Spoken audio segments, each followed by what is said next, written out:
आज सुबह सुबह मैं अपने ऑफिस में बैठ के काम कर रहा था और क्योंकि मेरा ट्रक ट्रांसपोर्ट का बिजनेस है तो सुबह 9 बजते ही मुझे सारे के सारे ऑर्डर्स आना शुरू हो जाते हैं कि कौन से ट्रक से कौन सा सामान कहाँ पे डिलीवर करना है। लेकिन मैं पिछले कुछ दिनों से नोटिस कर रहा था कि मुझे ऑर्डर्स काफी ज्यादा कम आ रहे हैं और जब मैं इसकी वजह पता करने की कोशिश कर ही रहा था तभी इतने में मेरा मैनेजर चिल्लाते हुए मेरे ऑफिस में आता है और मुझे बोलने लगता है, Jabbar sir Jabbar sir Jabbar sir Jabbar sir. ये सुन के मैं उसे बोलने लगता हूँ कि भाई तो चिल्ला क्यों रहा है, क्या हो गया? तो वो मुझे बोलने लगता है, जब्बार भाई क्या बताऊँ, अपनी मंथली ऑर्डर की रिपोर्ट आई है। हाँ वो तो हमेशा आती है, तो इसमें बड़ी बात क्या होगी? बड़ी बात ये हो गई कि अपना ट्रक ट्रांसपोर्ट वाला बिजनेस सर लॉस में जा रहा है। ये सुन के मैं उसे बोलता हूँ कि क्या मतलब अपना बिजनेस लॉस में जा रहा है? रुकिए सर, मैं आपको जरा रिपोर्ट दिखा देता हूँ। हाँ तो देखिए सर, ये हमारी फरवरी से लेके मार्च तक की रिपोर्ट है। इस बार अपने को पूरे 15,000 ऑर्डर कम आए हैं और एस्टिमेटेड 120 करोड़ रुपए का लॉस हुआ है सर हमें। क्या कहा, 120 करोड़ का लॉस? हाँ जी सर, आपने सही सुना, 120 करोड़ का लॉस हुआ है हमें। ऊपर से इन दिनों हमारी कंपनी के ट्रक ड्राइवर्स अचानक से कंपनी को छोड़कर दूसरी कंपनी में जॉब ले रहे और ये सर बिल्कुल भी ठीक नहीं हो रहा। अब मैनेजर की ये सारी बातें सुनने के बाद मैं काफी ज्यादा टेंशन में आ गया था, तो मैं उससे बोल देता हूँ कि ठीक है मैंने सारी बातें सुन ली, तुम बाद में आना। और वो मुझे ओके थैंक यू सर बोल के चला जाता है। अब मैनेजर के जाने के बाद मैं काफी ज्यादा परेशानी में आ गया था और सोच रहा था कि अब क्या किया जाए। टेंशन सिर्फ इस बात की नहीं थी कि अपना बिजनेस लॉस में जा रहा है, बल्कि इस बात की भी थी कि नेक्स्ट मंथ मुझे अपने इन्वेस्टर्स को लगभग 30 करोड़ रुपए तक का प्रॉफिट देना था, क्योंकि वादा तो आखिर वादा था। इसलिए अब मैं बुरी तरीके से फंस गया था कि मैं क्या करूं। 30 करोड़ का प्रॉफिट तो दूर की बात, हम तो यहाँ पे ऑलरेडी लॉस में चल रहे थे। लेकिन तभी मुझे अपनी एक बात याद आती है,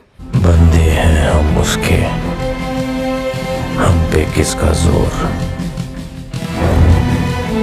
उम्मीदों के सूरज निकले चारों ओर,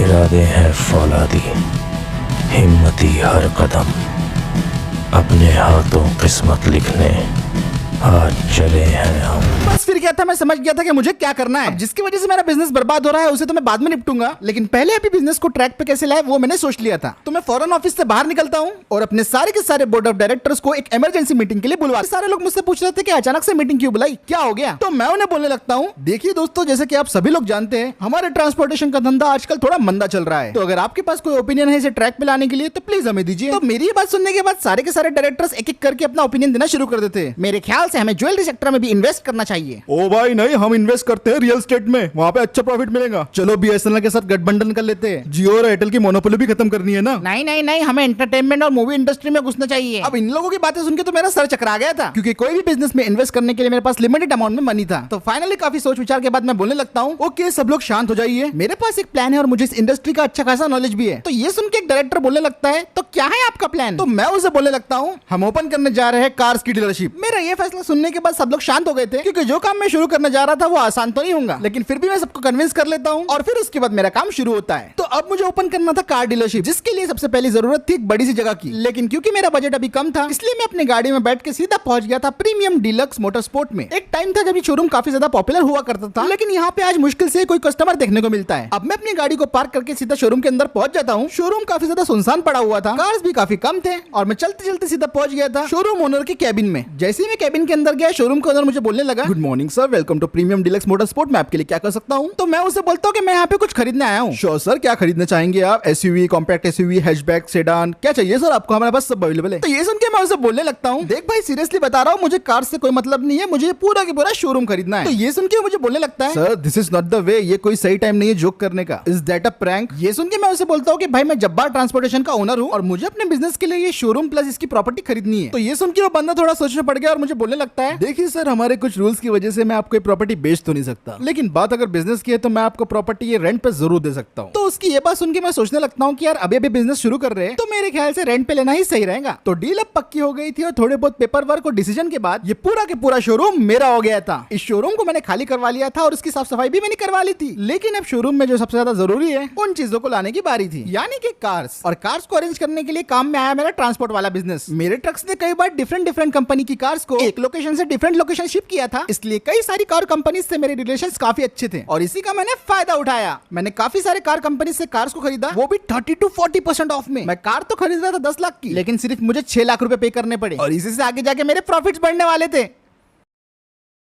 तो अब मेरा शोरूम भरा भरा लग रहा था क्योंकि सारी की सारी कार्स जो कि मैंने ऑर्डर की थी वो आ चुकी थी। इनमें से कुछ कार थे न्यू मॉडल, जबकि कुछ थे 2017-16 मॉडल। लेकिन ये कार्स बिल्कुल भी सेकंड हैंड नहीं थी। ये वो कार्स थी बेचारी जो शोरूम में कभी बिकी ही नहीं, लेकिन मैं जानता था कि मैं इन्हें अच्छे प्राइस में बेच सकता हूँ। अब ये तो शोरूम के बाहर वाले गाड़ियां हो गए, लेकिन शोरूम के अंदर जो गाड़ियां थे वो मैंने थोड़ा प्रीमियम सेगमेंट रखा था। इसमें मैंने रखे थे फॉर्च्यूनर, एंडेवर, एल्टोरस, G4 और इनोवा जैसे गाड़ियां। अब अगर फॉर्च्यूनर का टॉप मॉडल खरीदा जाए तो वो लगभग 50 लाख के आसपास का आता है, लेकिन मैं वही सेम फॉर्च्यूनर का मॉडल 35 लाख में बेचने वाला था। नहीं, मेरा दिमाग पगला नहीं गया था, मैं बस वही हरकत कर रहा था जो अंबानी ने जियो के साथ की थी। पहले कस्टमर्स को आदत दिलाओ और जब बिजनेस अच्छा खासा पॉपुलर हो जाए तब धीरे धीरे करके प्राइस को हाइक कर देना। और मैं भी यही करने वाला था। अब मेरा शोरूम बिल्कुल तैयार था। अब क्योंकि मेरी डीलरशिप और कार्स दोनों तैयार थी तो मैंने फटाफट न्यूज़पेपर और सोशल मीडिया में ये एड्स चलवा दी कि ऐसा शोरूम खुला है जहाँ पे आपको ओरिजिनल प्राइस का 30% ऑफ मिलेगा। और ये बस एड लगाने की देरी थी। अगले दिन इस एड को देख के मेरे शोरूम में काफी सारे लोग आ गए थे और सब लोग काफी ज्यादा इंटरेस्टेड थे मेरी कार्स को खरीदने के लिए। फिलहाल मैं अभी कोई सेल्समैन हायर नहीं किया था क्योंकि सारे के सारे सेल्स को भी मैं मैनेज करने वाला था। और मैंने ये भी सोच लिया था कि इस बैच की जितनी भी कार्स है वो सबको मैं ही सेल करूंगा। अब कस्टमर लोग कार्स को चेकआउट कर रहे थे और मैंने शोरूम पे अपनी नजर बनाई हुई रखी थी। और फिर मैंने उन कस्टमर्स पे ध्यान देना शुरू किया जो कि सीरियस बायर्स लग रहे थे। सबसे पहले तो मैं एक बंदे के पास गया जो कि टोयोटा की फॉर्च्यूनर खरीदने में इंटरेस्टेड दिखाई दे रहा था और उसके पास जाके पूछने लगा कि सर क्या आपको ये कार खरीदनी है, क्या आपके कोई क्वेश्चन है? तो उसने मुझे बोला कि हाँ वो गाड़ी खरीदना चाहता है, लेकिन उसे यकीन नहीं आ रहा था कि मैं उसे 50 लाख की फॉर्च्यूनर कैसे 35 लाख में दे रहा हूँ। कस्टमर के दिल में काफी सारे ख्याल थे, जैसे गाड़ी फर्स्ट ओनर है या नहीं, इतने कम प्राइस में कैसे दे पा रहे हो, या फिर कहीं यूज कार तो नहीं चिपका रहे। तो मैं बात करके कस्टमर की सारी कंफ्यूजन को क्लियर कर देता हूँ और कस्टमर खुश होकर 35 लाख की जगह 36 लाख में फॉर्च्यूनर को परचेस कर लेता है। यहाँ पे मेरी पहली सेल कंप्लीट हुई नहीं थी कि दूसरे कस्टमर ने मुझे बुला लिया और वो मुझसे फोर्ड एंडेवर की प्राइस डिस्कस करने लगा। वैसे इंपोर्ट करने के बाद एंडेवर 60 लाख की मिलती है, लेकिन अपने प्रीमियम कस्टमर्स के लिए मैं इसे सिर्फ 52 लाख में सेल कर रहा था। लेकिन ये कस्टमर इसमें भी बार्गेनिंग करने लगा। ये मुझसे 42 लाख में एंडेवर मांग रहा था, जो कि इस जैसी गाड़ी के लिए काफी कम है। इस बात को लेकर कस्टमर और मेरे बीच में काफी बहस हुई और आखिर में कंक्लूजन ये निकला कि मैं 49 लाख में इसे एंडेवर सेल कर दूंगा। और कुछ इसी तरीके से मेरी दूसरी डील भी क्रैक हो गई। अब क्योंकि ये प्रीमियम सेगमेंट की गाड़ी थी और यहाँ पे अच्छे खासे बायर्स आए हुए थे, इसलिए फॉर्च्यूनर, एंडेवर और इनोवा को बेचने में मुझे उतनी दिक्कत नहीं आई। और देखते ही देखते मैंने लगभग 25 कार्स को सेल कर दिया था और टोटल मेरी इससे 15 करोड़ की सेल निकल गई थी। पहले ही दिन 15 करोड़ की सेल, और वो भी सिर्फ प्रीमियम कार्स थे। ये मेरे लिए मोर देन इनफ थी और अभी तो पूरा महीना बाकी था। प्रीमियम कार्स तो वैसे मेरे सारे बिक गए थे और अब बारी थी थोड़ी नॉर्मल कार्स को सेल करने की। ये वही कार्स है जो मिनिमम 5 लाख से मैं 20 लाख के दरमियान बेचूंगा। बाहर जाने के बाद मुझे एक बंदा बोला था जो कि Hyundai की वेन्यू खरीदना चाहता था। ये वेन्यू का टॉप एंड मॉडल था जो 10 लाख में मिलना इम्पॉसिबल था, और वो भी फर्स्ट ओनर शोरूम मॉडल। और जब मैंने कस्टमर को बताया कि मात्र 9.5 लाख में आपको मिल जाएगा, तो कस्टमर इतना ज्यादा खुश हो गया कि उसने बिना कुछ सोचे समझे सारी पेमेंट कर दी और इसी तरीके से वेन्यू की डील डन हो गई थी। फिर इसके बाद मुझे दूसरा बंदा बुलाता है जो कि स्कॉर्पियो S11 क्लासिक खरीदना चाहता था। S11 का टॉप मॉडल यूजुअली लोगों को मिल जाता है 18 से 19 लाख के बीच में, सिटी टू सिटी वेरी करता है। लेकिन ये बंदे को मैंने सिर्फ और सिर्फ 11 लाख में S11 क्लासिक का टॉप मॉडल दे दिया। और ये बंदा तो इतना खुश हो गया था कि इसने दो S11 क्लासिक के मॉडल बुक कर दिए और ये बंदे ने लिटरली 22 लाख में 2 S11 के मॉडल को परचेस कर लिया। इसके लिए तो ये किसी सपने से कम नहीं था, लेकिन ये था मेरा बिजनेस बढ़ाने का तरीका। अभी भले ही मुझे उतना प्रॉफिट ना हो रहा हो, लेकिन एक बार कस्टमर बेस बन गया तो फिर लोग यहीं पे आएंगे। फिर उसके बाद एक फैमिली को पसंद आ गई थी महिंद्रा XUV500 का W11 मॉडल। वो लोग यहाँ पे इसकी प्राइसिंग 14-15 लाख रुपए सोच के आए थे, लेकिन मैंने उन्हें 12.5 लाख रुपए में ही XUV का वो मॉडल दे दिया। लेकिन जब ये डील क्रैक हो रही थी तभी इतने मुझे एक बंदा आवाज देता है और बोलने लगता है, ओ भाया ये नई बलेनो कितने में दोगे? तो मैंने बोला सर मैं आपको ये 6 से 7 लाख के दरमियान दे दूंगा जितना आप चाहे। और वैसे मैं बता दूं सर मैं आपको ये टॉप मॉडल है। हाँ वो सब तो ठीक है, लेकिन इसकी बिल्ड क्वालिटी अच्छी है क्या? अब मुझे अच्छे से मालूम था कि भाई सुजुकी की गाड़ी है तो कस्टमर लोग ऐसे सवाल पूछेंगे, इसलिए मैं बिना टाइम गवाए सीधा बलेनो की रूफ के ऊपर खड़ा हो गया और कस्टमर को बोलने लगा, देख लीजिए सर इसकी बिल्ड क्वालिटी। क्या अब भी आपको इसकी बिल्ड क्वालिटी पे शक है? तो ये देख के कस्टमर के सारे डाउट दूर हो गए थे और फिर इतना होने के बाद मैंने बलेनो की डील भी क्रैक कर दी थी। और बस फिर क्या था, एक एक करके सारी की सारी कार्स बिकते गई। वरना, सिटी, MG हेक्टर, स्विफ्ट सारे के सारे एक एक करके सोल्ड आउट होते गए और देखते ही देखते मेरा सारा के सारा शोरूम खाली हो गया। और ये वाली सेगमेंट की कार्स को बेच के मैंने कमा लिए थे लगभग 6 करोड़ रुपए और ये भी मेरी एक्सपेक्टेशन से कहीं ज्यादा थी। अब हो गई थी शाम और हम लोग सारे के सारे आज बहुत ज्यादा खुश थे। सब कुछ मिला के लगभग आज हमने 22 करोड़ की कार बेची, जो कि एक नए बिजनेस और नई कंपनी के हिसाब से हमारे लिए एक बहुत बड़ा अचीवमेंट था। अब हम अपने खर्चों को इसमें से हटा दे तो हमको अच्छा खासा प्रॉफिट भी हुआ था इसमें, और मुझे इस बात की तो पक्का उम्मीद थी कि अगले महीने तक हम अच्छा खासा प्रॉफिट बना लेंगे और इन्वेस्टर लोगों को जो हमने 30 करोड़ रुपए प्रॉमिस किए हैं वो सारे के सारे हम दे देंगे। बोर्ड ऑफ डायरेक्टर्स भी मुझसे काफी ज्यादा खुश थे। उन्हें तो ये बात समझ में ही नहीं आ रही थी कि इतनी जल्दी मैंने इतनी सारी सेल्स कैसे कर ली, लेकिन वो कहते हैं ना, हिम्मत मर्दा मदद खुदा, यही सोच के तो मैंने अपना बिजनेस स्टार्ट किया था। लेकिन अभी तो चैलेंजेस शुरू हुए हैं। अभी बिजनेस को ग्रो करने के लिए हमें और भी ज्यादा कार्स को मंगवाना पड़ेगा, इंपोर्ट करना पड़ेगा और साथ ही साथ हमें अपने प्रॉफिट मार्जिन भी बढ़ाने पड़ेंगे, तब जाके देखेंगे हम असली कामयाबी। तो इसी के साथ दोस्तों आज का वीडियो यहीं पे खत्म करते हैं। अगर आपको ये वीडियो पसंद आया है और ये सीरीज पसंद आ रही है तो इस वीडियो पे एक लाइक कर दो,